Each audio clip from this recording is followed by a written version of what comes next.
오늘 말씀의 제목은 진실되고 의로운 하나됨인가 라는 제목으로 말씀을 나누겠습니다. 우리가 지난 몇 주간에 걸쳐서 기드온의 일생을 살펴보았습니다. 하나님께서는 믿음이라고는 도저히 찾아볼 수 없는 기드온에게 몇 번이고 하나님의 하나님 되심과 하나님께서 기드온을 들어서 큰 용사로 세우실 것과 또 그와 함께 동행하심으로 그에게 승리를 주실 것을 확증해 보여주셨습니다. 하지만 그렇게 유약했던 기드온이 한 번의 전쟁 승리로 태도가 확 바뀝니다.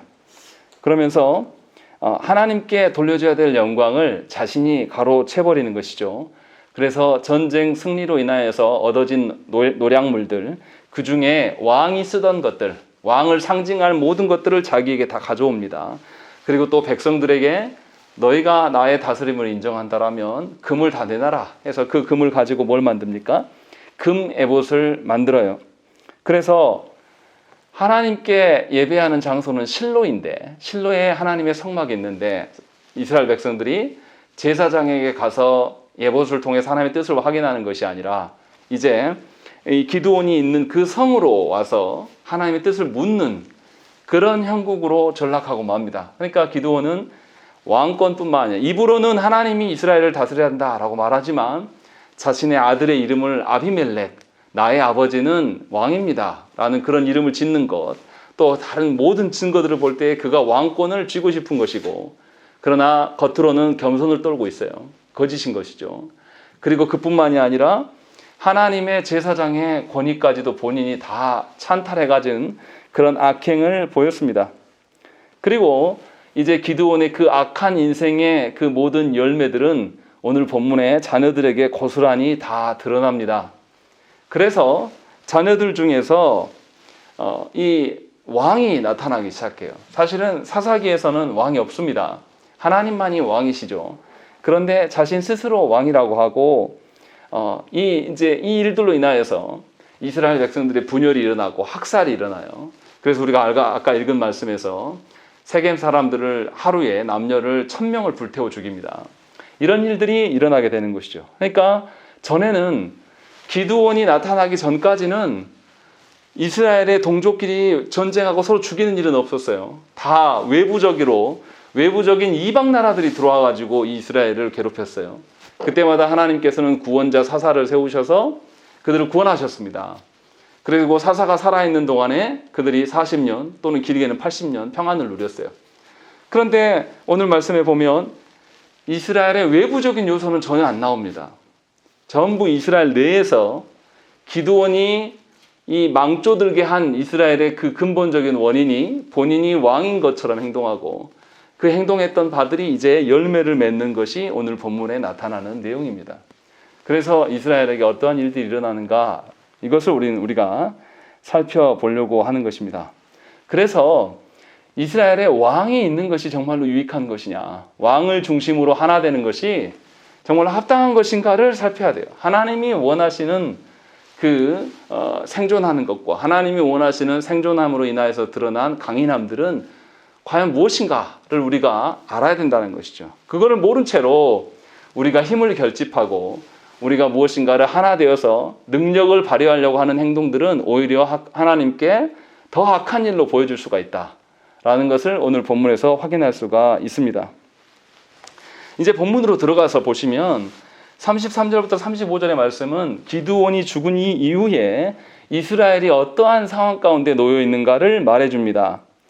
기드온이 하나님께 돌려줘야 될 왕권을 본인이 거의 취하고 입으로는 겸손을 떨면서 거짓말하는 거죠. 하나님 앞에나 사람 앞에나. 하나님이 이스라엘을 다스려야 된다라고 하면서 신앙이 있는 척은 행동하는데, 기드온이 사실은 하나님의 왕권도 본인이 취하고 싶어 했고 심지어 제사장의 권위까지도 본인이 약탈하려고 하는 그런 일들이 일어났고, 그것이 이스라엘에게 이제 드러납니다. 그래서 이스라엘이 어떻습니까? 33절에 기드온이 이미 죽음에 이스라엘 자손이 돌아서서 바알들을 따라가 음행하였으며 또 바알브릿을 자기들의 신으로 삼았다라고 되어 있는 것입니다. 정말로 충격적인 것은 뭐냐면 바알을 그냥 바알로 섬기지 않고 바알브릿이라고 이야기 돼요. 여기서 바알브릿이라는 뜻은 뭐냐면 언약의 바알이다.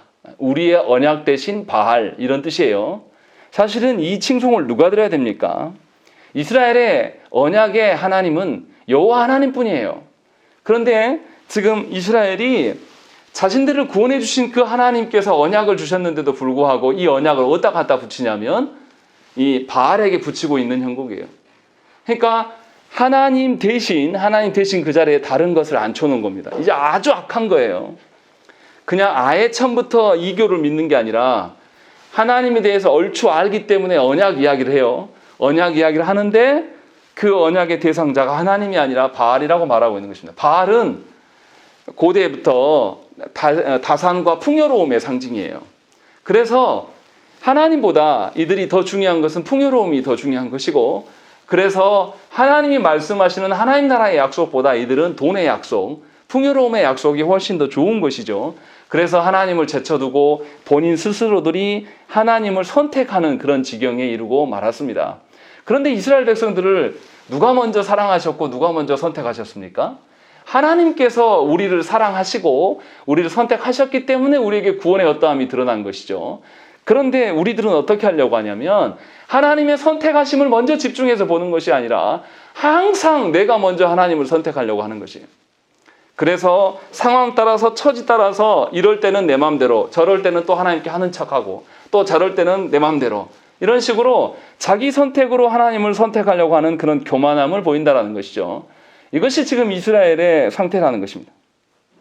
분명히 하나님이 우리들을 먼저 사랑하셔서 우리를 선택해 주시고 우리가 하나님의 어떠한 가운데 살으라고 명령하시지만 우리는 하나님의 선택과 명령에 집중하지 않고 언제나 내가 주인이고 내가 하나님을 선택하는, 그래서 언약의 하나님이 아니라 언약의 만몬, 언약의 풍요로움, 언약의 잘됨, 이런 것을 우리가 쫓아간다는 것입니다. 이처럼 하나님을 떠나게 되면 모든 것이 바뀌어질 수밖에 없는 것이죠. 그래서 뭐 되었습니까? 34절 말씀 보면 이스라엘 자손이 주위의 모든 원수들의 손에서 자기들을 건져내신 여호와 자기들의 하나님을 기억하지 아니하며 라고 되어 있습니다. 그러니까 구원의 하나님을 잊어버린 것입니다. 하나님이 택해 주시고 구원하신 바를 잊어버려서 이제는 기드온의 집에 후대하지 않는다. 예전에는 기드온이 구원한 것에 대해서 감사하면서 기드온의 집과 관계가 좋았으나 변경되었다라고 이야기하는 것입니다. 여기서 말하는 게 뭡니까? 하나님을 떠나게 되면 뭐도 바뀐다는 거죠. 사람들의 관계도 바뀔 수밖에 없다라는 것입니다. 그런데 우리는 뭐가 먼저 중요합니까? 하나님의 관계보다 무슨 관계가 훨씬 중요하죠? 사람들의 관계가 훨씬 더 중요합니다.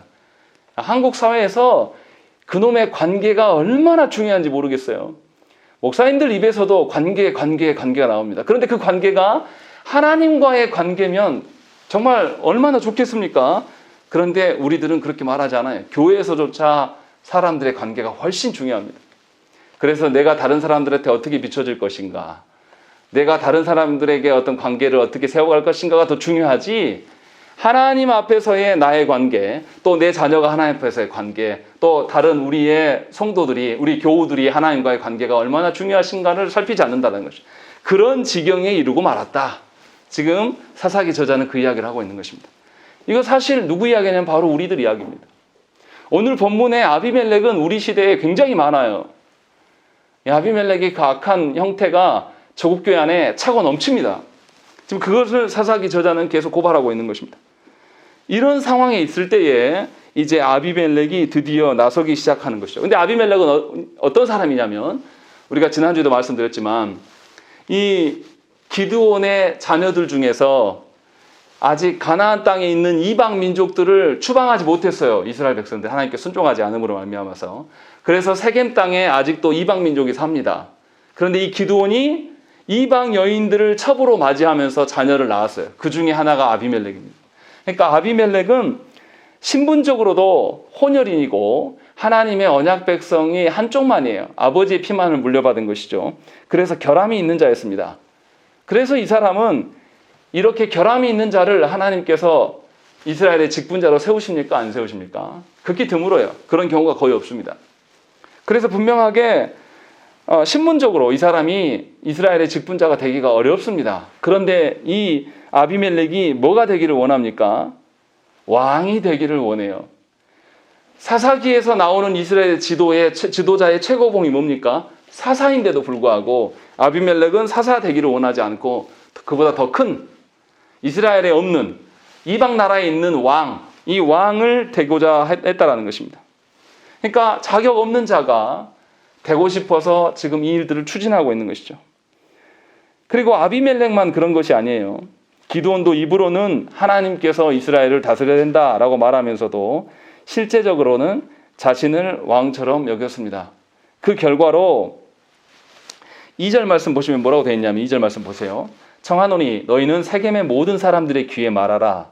여룻바알의 아들 70명이 다 너희를 다스림과 한 사람이 너희를 다스림이 어느 것이 너희에게 나으냐라고 이 아비멜렉이 자신의 외가 쪽 사람들을 시켜서 사람들한테 말을 퍼뜨리게 만들어요. 지금 누가 다스리고 있다는 소리입니까? 아직 아비멜렉이 다스리고 있지는 않고 이 기드온의 70명의 아들이 뭔가 분할 통치를 하고 있다라는 것이죠. 그러니까 이 기드온의 왕 되고자 하는 그 욕망, 더러운 욕망이 지금 누구들에게 열매가 맺은 것입니까? 이 70명의 자녀들에게 열매가 맺어 있고 이들이 지금 다스리고 있는 상태예요. 그러니까 이 아비멜렉이 세겜 사람들, 자기의 외가 쪽 사람들의 이방인들에게 가서 말하라는 거죠. 70명이 다스리는 게 더 힘이 있겠냐? 아니면 이방 나라들처럼 한 사람이 다스리는 게 더 힘이 있겠냐? 그러면서 뭐라고 하냐면 2절 끝에 나는 너희와 골육임을 기억해라 라는 것입니다. 무슨 말입니까? 너 우리가 남이냐?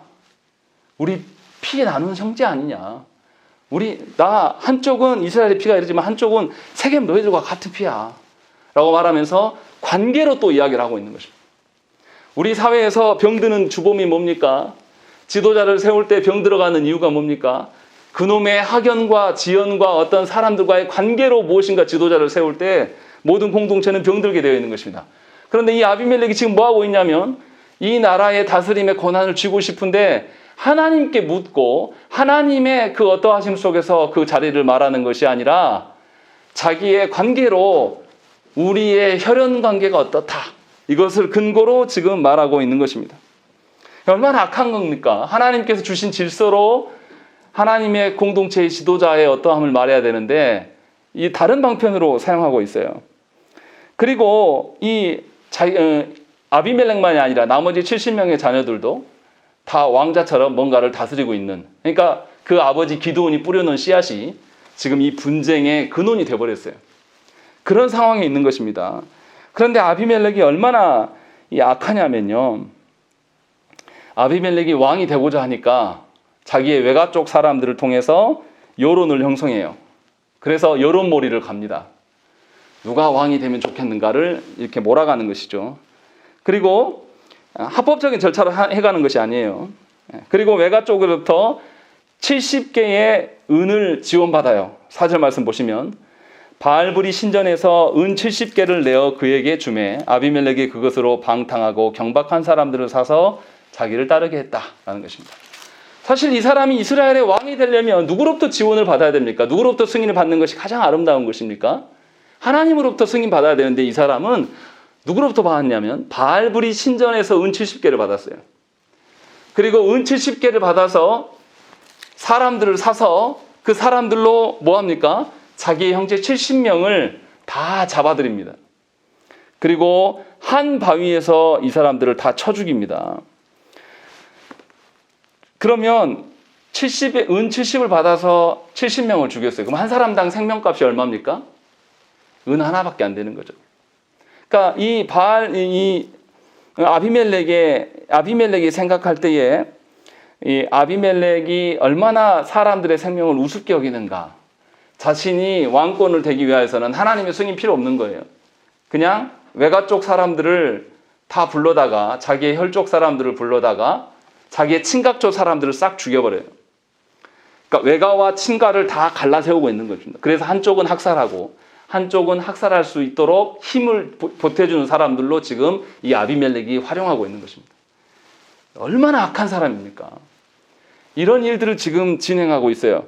여기에서 성경에서 한 반석 위에서 다 죽였다라고 이런 표현들은 뭐냐면 우연히 70명이 다 거기에 모여있다. 5절에 보시면 자기 형제 70명을 한 바위 위에서 죽였다라고 되어 있습니다. 우연히 거기에 70명이 다 모였을 리는 없죠. 이 사람이 치밀하게 계획을 세우고 70명이 흩어져 있는 형제들을 다 잡아 끌고 와서 일부러 사람들 앞에서 70명을 한 명씩 다 머리를 두드러 깨서 죽이는 것을 다 보여주는 겁니다. 그래서 힘이 무엇이고 내가 왕 되었음을 이런 방식으로 선포하고 있는 겁니다. 그러니까 이 아비멜렉은 왕이 되는 출발점도 하나님으로부터 출발한 것도 아니고 아주 악하게 관계로 사람들을 희롱하고 또 세겜 사람들을 자기의 외가와 친가를 분열시키는 방식으로 화평을 이루며 하나 되는 것을 꿈꾸게 만드는 것이 아니라 분열시켜서 누구는 죽이고 누구는 자기의 힘으로 도구로 쓰면서 이 일들을 진행하고 있는 것입니다. 그러니까 얼마나 악한 것입니까? 이 사람이 생명을 얼마나 우습게 여기고 또 자기 아버지의 아들들 70명을 죽인 것은 결국 누구를 향한 대적입니까? 바로 기드온을 향한 대적이에요. 기드온이 왕입니까? 왕 아닙니까? 왕일 수가 없는 거죠. 자기 아들이 치받고 있는 그런 상황. 그러면서 성경에서 이것들을 고발하고 있는 것입니다. 그러니까 아비멜렉이 얼마나 값싸게 영혼들을 생각합니까? 나중에 결과가 어떻게 돼요? 아비멜렉 어떻게 죽습니까? 53절 말씀 보시면 한 여인이 맷돌 윗짝을 아비멜렉의 머리 위에 내려 던져 그의 두개골을 깨트리니 라고 되어 있습니다. 이름도 모르는 그것도 여인에게 돌에 맞아서 그가 죽어요. 머리가 깨져서. 그러니까 부끄러우니까 죽어가면서 어떻게 합니까? 자기에게 무기를 든 소년에게 자기를 찔러 죽이라고 그래요. 차라리 내가 네 손에 죽었다고 소문나면 좋겠다. 끝까지 이 사람은 뭐를 말하고 있는 겁니까? 하나님과의 관계가 아니라 사람에게 어떻게 비춰질까만을 늘 고심하다가 죽은 사람이에요. 엄청 불행한 거죠. 사람들의 관계를 그렇게 중요시한 사람이 자기 외가 쪽과 친가 쪽을 완전히 서로 원수되게 만드는 장본인이고 또 친가 쪽 사람들을 다 죽임으로 말미암아서 아버지, 자기 육신의 아버지의 관계도 완전히 다 끊어버리는 그런 악한 자예요. 관계로 시작했는데 관계를 무너뜨리는 자로 지금 오늘 본문에 서 있는 것입니다. 이처럼 하나님으로부터 출발하지 않고 하나님의 자리를 빼앗고 하나님의 영광을 취하려는 그 모습들을 아비로부터 이 사람이 배웠어요. 아버지 기드온으로부터 그 모든 것들을 음흉한 그의 속내들을 다 보고 자랐다라는 것이죠. 그리고 그 결과가 지금 아비멜렉에게 열매를 맺고 있는 것이고 그 일로 인하여서 기드온의 모든 집안의 혈족들이 다 끊어져 버립니다. 딱 한 사람 살아남아요. 요담이라는 사람이. 우리가 여기서 생각해 봐야 될 것이 있습니다. 하나님께서 공동체의 지도자들을 세우시는 목적이 무엇입니까?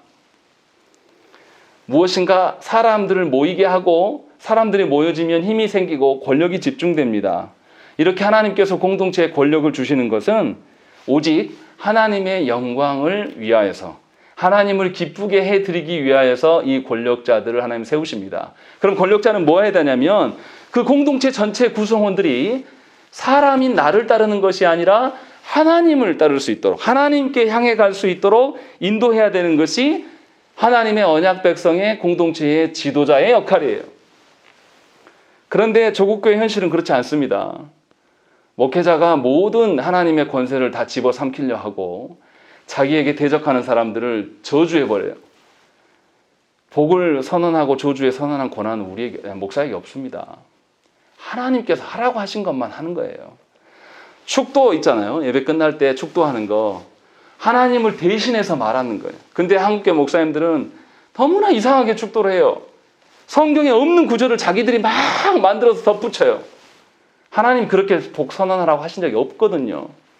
그런데 대부분의 목사님들이 이것을 아주 합법적인 거, 은혜스러운 양 하면서 뭐 여기에 없는 사돈의 8초까지 다 불러가지고 복을 선언해버려요. 누가 그렇게 하라고 했습니까? 하나님 그런 허용하신 적이 없어요. 그런데 우리는 버젓이 이것을 하고 성도들도 또 좋아합니다. 자기들이 원하는 것들에 대해서 지적해 주니까. 그런데 이것은 하나님을 능멸하는 거예요. 하나님께서 공동체의 지도자로 세우신 목적이 무엇인지를 우리가 분명히 알아야 돼요. 하나님께 돌아가야 될 영광을 조금이라도 우리가 탈취하기 시작하면 하나님께서 그냥 넘어가지 않습니다. 아비멜렉이 영혼들을 엄청 무시하고 가볍게 여겨서요. 그 결과가 어떻습니까? 이름 모를 여인에게 죽어가는 그런 수모를 겪게 만드시는 거예요. 하나님. 이건 하나님의 심판이에요. 조국교회 안에 하나님께서 세우신 직분자들이 하나님의 영광을 위해서 그 직분을 사용하는 것이 아니라 직분으로 자기의 이미지를 만들고 직분으로 자기의 신앙의 정도가 어떻다라고 자랑하면서 만들려고 주신 직분이 아니란 말이에요. 그런데 수많은 직분자들이 그것을 가지고 자기 체면 살리는 일에 쓴단 말이에요. 하나님이 그렇게 하나님을 무시하는 자들을 하나님께서 업신여기지 않겠냐 이 말인 거죠. 하나님의 은혜를 못 누리게 만드셔요. 하나님이. 본인은 직분자라고 생각하고 본인은 권세 있다라고 혼자 목에 힘주고 다닐지 모르겠습니다. 그러나 그 인생은 하나님의 은혜가 없는 인생으로 처절하게 외롭게 살아가요. 하나님의 영광과 권세를 도둑질하는 그 교회 안의 지도자들은 누가 말하지 않아도 그 사람에게 은혜가 하나도 없어요. 굉장히 거칠고 험한 인생을 살아갑니다. 저는 그런 분들 보면 참 불쌍하다는 생각이 들어요. 어떻게 목회를 저렇게 수십 년 했는데 저럴 수 있지? 어떻게 교회 안에 장로로, 권사로, 집사로 저렇게 교회 안에 수십 년 생활했는데 어떻게 저렇게 은혜가 없을 수 있지? 그게 더 불쌍한 거예요. 이것이 하나님의 심판임을 우리에게 지금 말하고 있는 겁니다. 그러니까 그런 자들에게 압제받으면서 분노하실 필요가 전혀 없어요. 오늘 본문에서 분명하게 하나님이 심판하심을 선언해 주시기 위해서 누구를 사용하시냐면 요담을 사용하십니다. 요담이 7절 이후부터 요담이 나와서 어떤 이야기를 빗대서 무언가를 설명합니다. 요담이 특징적인 것은 뭐냐면 이가 살아남아서 세겜 사람들에게 가서 자신을 변호해요. 하나님의 뜻을 은근히 같이 이중적으로 선포하는데 이 세겜 땅의 특징이 어떤지 먼저 알아야 돼요. 여호수아가 이스라엘 백성들을 가나안 땅으로 정복 전쟁으로 들어올 때 제일 먼저 간 것이 세겜 땅이에요. 오해하시면 안 됩니다. 아니 여리고성과 아이성이 있는데 왜 세겜 땅부터 말하냐? 세겜 땅에 가서 하나님의 언약을 선포하려고 여리고성과 아이성을 지나친 거예요. 그리고 세겜 땅에 가서 뭐가 있냐면 그리심산과 에발산이 있습니다. 그리심산과 에발산에서 그리심산은 하나님의 복을 선언하는 산, 에발산은 하나님의 저주를 선언하는 산. 그러니까 하나님께서 명령하신 언약에 순종하면 그리심산에 있는 백성들이 하나님의 복을 선언하고 하나님의 언약의 명령하심에 거절하고 순종하지 아니하면 이 에발산에 있는 사람들이 하나님의 저주를 선언하는 이러한 학습 효과를 누리기 위해서 그곳에 가서 하나님께 예배하고 그 일들을 여호수아가 시행한 거예요. 그러니까 이스라엘 사람들에게 세겜 땅은 어떤 땅입니까? 하나님의 언약을 확인받는 가나안 땅의 첫 입성에서 들어와서 우리는 하나님의 언약 백성입니다. 우리가 하나님의 언약에 순종했을 때 우리는 생명이 있고 우리는 복을 누립니다. 우리가 하나님의 언약 앞에 순종하지 않을 때 우리는 저주 가운데 있을 수밖에 없습니다라는 것을 외쳤던 장소가 세겜이에요. 그런데 이 세겜에서 말도 안 되는 학살이 일어나고 있고 그래서 이 요담이 어디로 가냐면 오늘 말씀 보세요. 굉장히 이상합니다. 7절 말씀 보시면 사람들이 요담에게 그 일을 알림해 요담이 그리심산 꼭대기로 가서 서서라고 했습니다. 그리심산이 무슨 산이라고 그랬죠? 하나님의 복을 선언하는 산입니까? 저주를 선언하는 산입니까? 복을 선언하는 산인데 요담의 내용은 보면 저주를 이야기합니다. 정말 이상해요.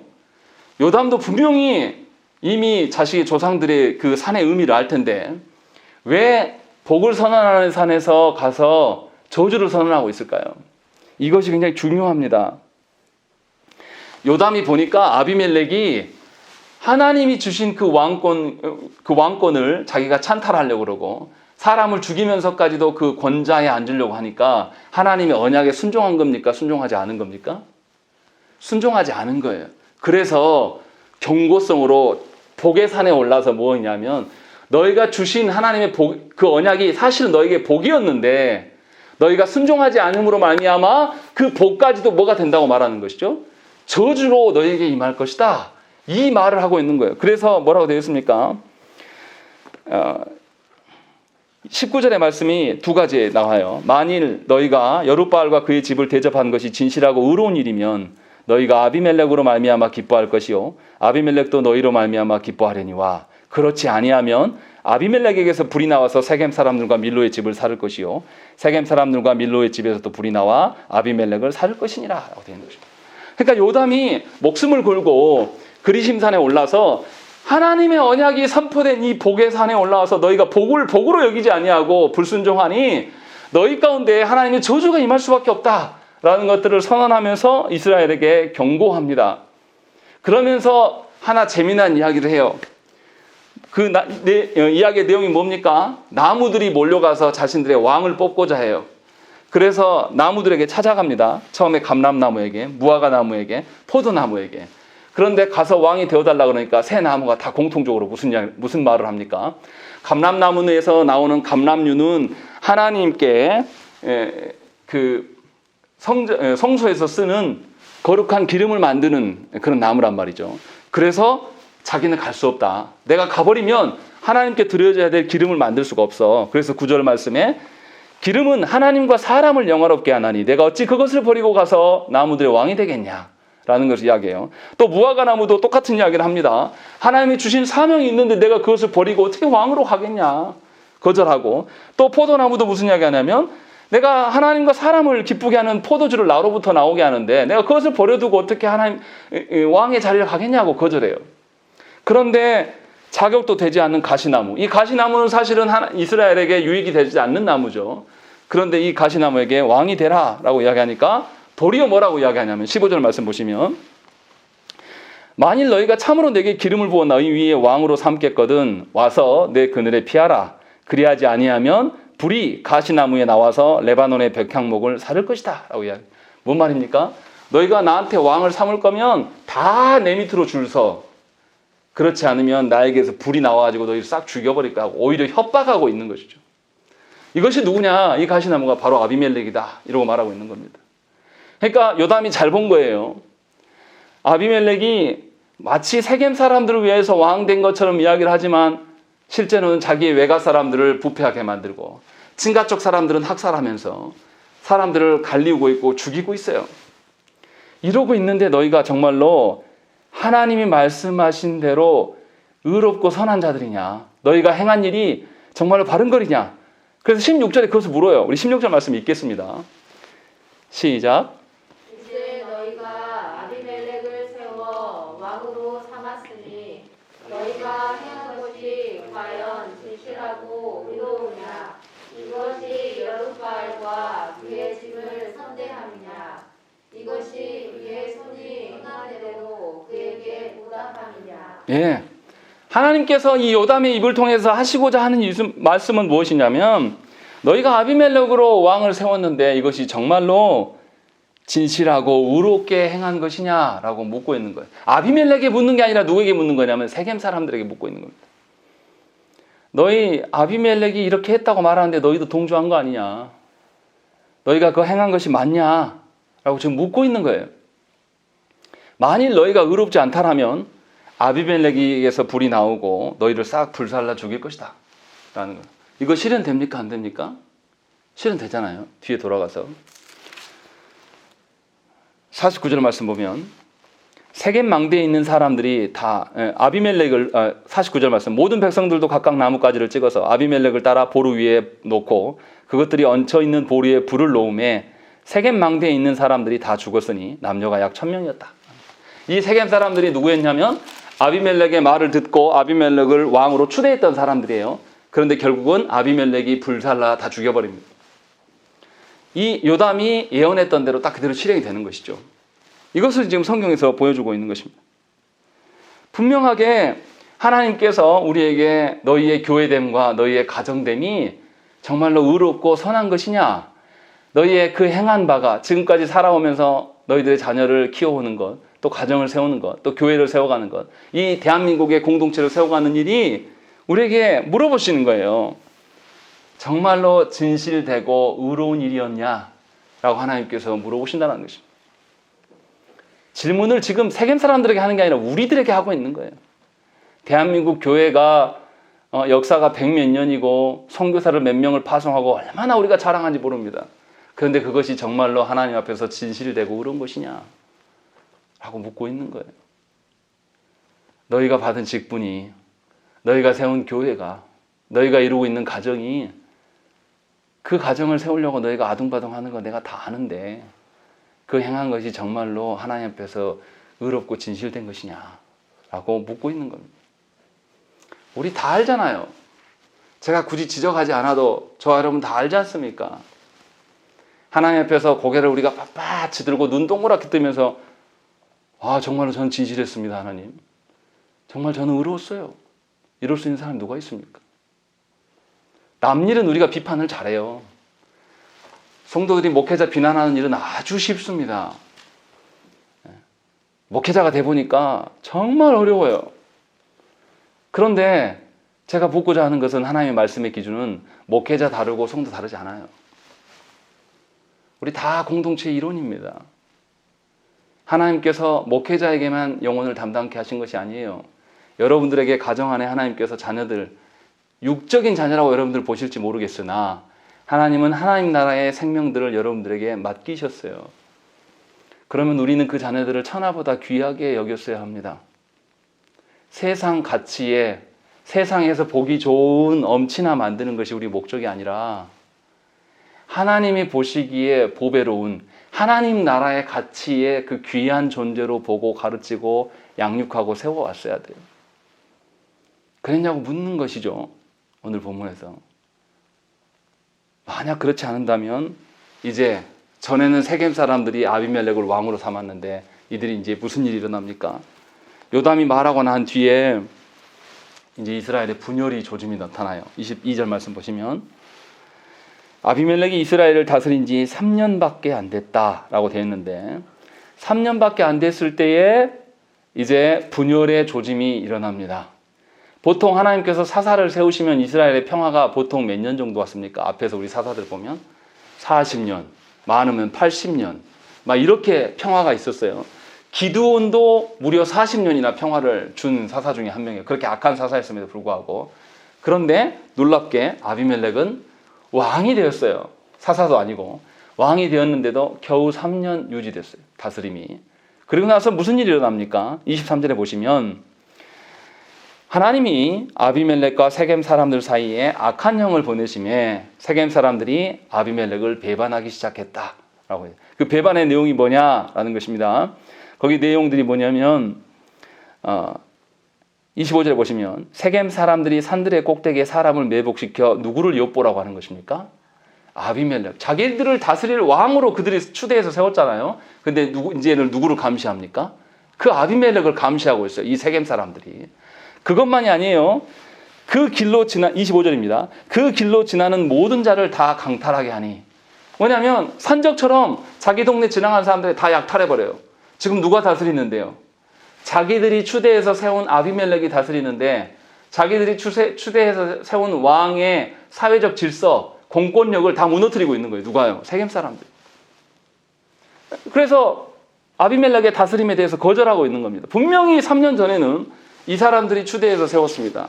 그런데 3년밖에 안 지났는데 이제 아비멜렉의 다스림에 대해서 거절하기 시작하는 것입니다. 그리고 그 중에서 불만이 있는 가알이라는 사람이 나타나서 사람들 앞에서 호언장담하니까 또 그 중에서 또 아비멜렉에 간신배했던 사람이 또 스불이라는 사람이 아비멜렉에 또 고자질하고 그래서 전쟁이 일어나고 그 일로 인하여서 서로 죽이는 그래서 세겜 사람들이 도망하다 세겜 탑에 망루에 올라가니까 아비멜렉이 자기를 왕으로 추대했던 그 사람들 남자만 있었던 게 아니라 남녀가 다 몰려있는데 거기다 대놓고 불질러 버립니다. 싹 태워 죽여버립니다. 이런 일들이 지금 일어나고 있는 것이에요. 지금 성경에서 뭘 말하고 있습니까? 사람들끼리 담합하고 합의해가지고 자 우리가 우리 힘으로 뭔가를 이루고 해보자. 좋은 일이 있을 거야. 하나님의 관계보다 우리끼리의 관계가 얼마나 결속되고 하나 될 수 있겠냐. 자 해보자 했는데 결국은 어떻게 된 것입니까? 그들끼리 분열이 일어나고 그들이 분열이 일어나도록 누가 관여하신 것입니까? 하나님이 관여하셔서 부패하게 만들고 있다. 이것이 오늘 본문의 결론이에요. 길어서 제가 압축해서 말씀드리는 거예요. 조국교회가 왜 타락했을까요? 하나님이 세우신 그 하나님의 선하신 목적대로 또 하나님이 세우신 선한 방편대로 우리가 교회를 세워오지 않았어요. 누군가가 그 힘이 결집되면 그 권력을 착취하려고 그랬고 거기에 그 권력 앞에 거절하는 자들을 어떻게 합니까? 교회 안에서 쫓아내는 방식으로 그 권력을 유지해왔어요. 그리고 우리들은 어떻게 했어요? 뻔히 알고 있으면서도 다 입 다물었습니다. 다 알고 있으면서도 침묵했습니다. 이게 교회만의 역사가 아니에요. 대한민국의 역사가 어떻습니까? 해방된 지 전쟁이 바로 일어났죠. 첫 대통령도 비리가 많았죠. 4.19 의보로 인해서 얼마나 많은 사람들이 죽었습니까? 20년간의 장기 독재자가 나오고, 또 그 이어서 바로서 무슨 이야기가 납니까? 광주 학살을 일으키는 장본이 여전히 살아있고, 우리는 한 번도 정의롭게 세운 적이 없어요. 그런데 우리는 여전히 뭐냐면 다 침묵합니다. 세월호로 자녀들이 다 죽어갈 때 이 나라가 힘을 투여해서 그들을 건져내지 않았어요. 오히려 언론이 뭐라고 하냐면 쟤네들 자녀들 시첩하란다, 돈 벌려고 저런다, 이런 말들을 듣고 있는 것이 우리의 현실이에요. 사람들의 힘으로, 우리의 어떠함으로 나라를 세우고 우리 힘으로 우리의 판단대로 해보자 라고 했을 때 무슨 일이 일어납니까? 우리끼리 불연이 일어나고 우리끼리 서로 때려잡고 죽이고 미워하고 갈등이 생겨나는 것이죠. 하나님 이거를 막으시려고 조국교회 안에 이미 130년 이전부터 하나님께서 복음을 주시고 우리가 하나님의 말씀대로 살 수 있도록 하나님께서 순교자들을 통해서 복음을 주셨는데, 그 하나님의 방편대로 교회를 세우지 않은 것이죠. 여전히 우리는 하나님께 무슨 이야기가 나면, 하나님이 나를 먼저 선택해 주시고 하나님이 나를 택하셔서 이끄셨기 때문에 그 길로 가는 것이 아니라, 우리는 여전히 내 상황과 내 설명, 내 야망을 이야기하면서 속은 음흉하게 다른 생각이 있으면서 겉으로는 믿음 있는 척하면서 속으로는 다른 야망을 쫓아가면서 그것을 위해서 기도하고, 내 마음대로 되지 않으면 그것 때문에 너무 힘들어서 악다고 쓰면서 하나님께 울고, 이런 방식으로 신앙생활을 해간다는 것이죠. 하나님의 공동체가 세워질 수가 없고 그 열매들이 우리에게 지금 맺혀져 있는 것입니다. 그래서 말도 안 되는 일들이 조국교회 안에, 지도자 안에 어떻게, 저 어렸을 때 목사님들은 안 그러셨어요. 목사님들이 어떻게 바람 피고 다닙니까? 목사님들이 어떻게 교회 돈을 횡령해서 주식 투자해요? 목사님들이 어떻게 세상 권력에 맛이 들여가지고 기독교 정당을 만들자고 그런 이야기를, 어디 교회가 그런 일을 합니까? 우리는 다 보고 있잖아요. 보고 있어도 우리는 가만히 있습니다. 교회가 이렇게 타락했는데, 교회 장로님들이 목사님들과 싸우면서 교회를 찢어내는 일을 하고 있어도 성도들 다 가만히 있어요. 그러면서 우리가 한 거 아니에요, 하나님. 우리는 몰랐어요. 모르긴 뭘 모릅니까? 다 알면서도 우리는 침묵하는 거 아닙니까? 왜 그렇습니까? 하나님과의 관계보다 여전히 우리는 뭐가 중요한 거예요? 사람의 관계가 훨씬 중요하거든요. 하나님의 뜻대로 하면 사람들이 나를 괴롭히고 나에게 싫은 소리 할까 봐 그것이 두렵거든요. 그래서 하나님 말씀대로 가지 않아요. 그러면서 주저주저 하면서 그냥 가만히 있습니다. 그러다가 어느 순간에 우리의 마음이 완전히 우리의 욕망에 사로잡히면 하나님께 예배하고 모시고 다 필요 없고 이제 하나님을 향해, 세상을 향해서 뛰쳐나가는 것입니다. 그런 일들이 계속 반복되고 있어요. 우리가 지금이라도 하나님 앞에 서지 않으면 돌이킬 수가 없을 것입니다. 사사기 9장의 결론 부분에 뭐라고 되어 있냐면 56절, 57절 보세요. 아비멜렉이 그의 형제 70명을 죽여 자기 아버지에게 행한 악행을 하나님이 이같이 갚으셨고 라고 되어 있습니다. 거짓된 방편으로 하나 되게 하고 힘을 결집시키는 것, 하나님이 반드시 보응하신다 라고 말씀하고 있는 것이에요. 또 57절에 세겜 사람들의 모든 악행을 하나님이 그들의 머리에 갚으셨다라는 것입니다. 주도자는 아비멜렉이 맞아요. 그런데 거기에 침묵하고 동조했던 사람들이 누굽니까? 바로 세겜 사람들이에요. 조국교회 안의 타락과 우리 가정의 복음화가 되지 못한 책임들은 가장에게만, 목사에게만 있는 것이 아니라 우리 모두에게 있는 것이고, 하나님은 반드시 우리 모든 것들을 그것을 물으시고 우리에게 책망하실 것입니다. 우리가 돌이키지 않고 회개하지 않으면 분명히 하나님은 저주가 우리에게 임할 수밖에 없는 것이고, 그 일로 우리는 서로를 죽이며 서로를 미워하면서 서로를 원망하다가 하나님이 주신 그 구원의 날들을 다 허비할 겁니다. 서로 교회 안에서 신나게 싸우다가 주님이 부르실 때가 돼버릴 거예요. 우리가 그렇게 하면서도 하나님의 은혜를 구하면서 구원을 말할 수 있을까요? 우리가 그런 지경에 있으면서도 하나님이 아파하실 것 때문에 우리가 울어야 되는 것이 정상인데도 그런 사람이 없어요. 그냥 싸우기만 싫은 거죠. 다들 뒤에 물러나 있는 거예요. 사람들의 눈이 훨씬 무섭거든요. 오늘 본문에서 우리가 기억해야 될 것이 있습니다. 제일 처음은 우리 각자가 하나님 앞에 정직하게 살아야 돼요. 기드온에게 드러난 그 음흉한 욕망이 누구에서 열매를 맺었습니까? 그의 자녀들에게서 열매가 맺어졌습니다. 기드온은 자신이 왕 되고 싶었는데 아닌 척하고 있었어요. 그리고 그 음흉한 속내로 인하여서 아비멜렉이 어떻게 합니까? 이웃을, 다른 사람의 생명을 하찮게 여깁니다. 하나님께서는 다른 영혼들을 하찮게 여기고 무시하는 자들을 또 하찮게 여기실 것입니다. 아무리 목사고 장로고 권사고 집사라 할지라도 다른 영혼에 대해서 무시하고 하찮게 여기는 자는 하나님도 그를 무시하는 거예요. 분명히 기억하셔야 한다는 것입니다. 그래서 우리 안에 그 음흉한 욕망을 내려놓으셔야 돼요. 야고보서 1장 말씀에 뭐가 있습니까? 우리의 지나친 욕심이 뭐를 낳습니까? 죄를 낳아요. 죄가 자라서 결국 어떻게 됩니까? 자기 자신을 포함하여서 공동체의 모두를 어떻게 해요? 다 삼켜서 사망을 선사해 주는 것입니다. 이것이 야고보서 1장 15절의 말씀이 아닙니까? 이것에 대해서 우리가 경각심을 가져야 돼요. 우리가 정말로 하나님 앞에 정직하게 서는 것인지, 아니면 하나님의 말씀을 들어도 순종하기 싫은 부분들은 아나니와 삽비라처럼 살짝 빼놓고 편한 부분만 놓고 하나님께 해놓고, 자 보세요, 하나님 받으세요, 제가 헌금도 합니다, 제가 이것도 합니다, 이렇게 속이면서 쓰는 거 하나님 모르실까요? 죄송한데 저도 알겠어요. 사람인 저도 보입니다. 성도들이 어떤 부분을 감추고 거짓되게 사는지 눈치로 다 알겠어요. 근데 우리 하나님 모르실까요? 목사가 뭐 하라고 있습니까? 성도들의 그 속이는 것을 모른 척 해주면서 있으라고 하나님 세우신 겁니까? 여러분들의 눈총, 여러분들한테 싫은 소리가 무서워서 하나님 말씀을 못 전하면 그게 목사입니까?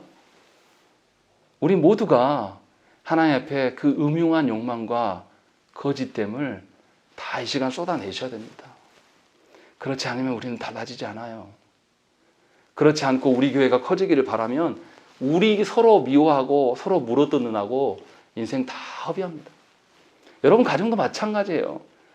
내가 꿈꾸는 소망대로 내 자녀를 키우고 하면 그 자녀들이 여러분들을 사랑해주고 여러분과 하나 될 것 같습니까? 하나님 앞에서 진실되고 의롭지 않게 우리가 살아왔는데 내 자녀와 내 배우자가 내가 사랑하고 노력한 만큼 알아줄 것 같습니까? 그렇지 않아요. 두 번째로 우리가 기억하셔야 될 것은 하나님의 정의와 진실에 근거하지 않는 하나됨, 하나님의 정의와 진실에 근거하지 않는 공동체를 세워가는 것, 키워가는 것은 결국은 하나님의 심판의 대상이 될 것뿐이라는 것입니다. 우리 힘으로 하나님을 떠나서 내 힘과 내 계획과 내 능력으로 무엇인가 이룰 수 있다라고 생각하는 것은 결국 그걸로 그 일로 말미암아서 내가 그렇게 커다랗게 키운 그것으로 말미암아 하나님의 심판의 증거물이 될 수밖에 없음을 저와 여러분들이 기억하셔야 되는 것입니다. 그리고 세 번째로 저국교회의 타락은 외부적인 일들 때문에 생겨난 것이 아니에요. 이슬람이 교회를 침투해서 괴롭히고 동성애가 교회를 무너뜨릴 만큼 힘이 있고 이 국가가 우리를 압제해서 생겨난 일들이 아니에요. 전부 교회의 타락입니다. 교회 내부적인 일이에요. 예배가 타락되었고 직분자들이 타락되었고 하나님의 세우신 그 사명과 교회를 세워가는 과정이 타락되었기 때문에 우리가 하나님 앞에 바로 서지 못한다는 것입니다. 그래서 우리가 무엇을 위해서 기도해야 되냐면 세상을 위하여서 기도하기 앞서서 우리 교회에 된 자들을 위하여서 기도하셔야 돼요.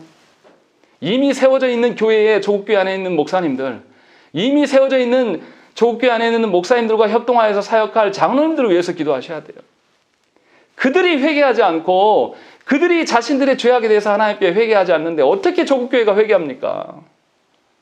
그들이 하나님 앞에 정직하게 서지 않는데 어떻게 교회가 세워질 수 있겠습니까? 오히려 저는 그렇게 생각해요. 조국교회가 병들고 말도 안 되는 일들이 일어나는 것은 말씀대로 되어집니다. 오늘 요담이 예언했던 것처럼 너희가 하나님 앞에 진실되고 의롭지 행하지 않은 것이라면 서로 불태워 죽이게 될 것이다 라는 그 선언이 지금 조국교회 안에 일어나고 있다고 저는 봅니다. 그래서 우리가 조국교회를 위해서 기도하셔야 돼요. 하나님, 너무나 심각합니다.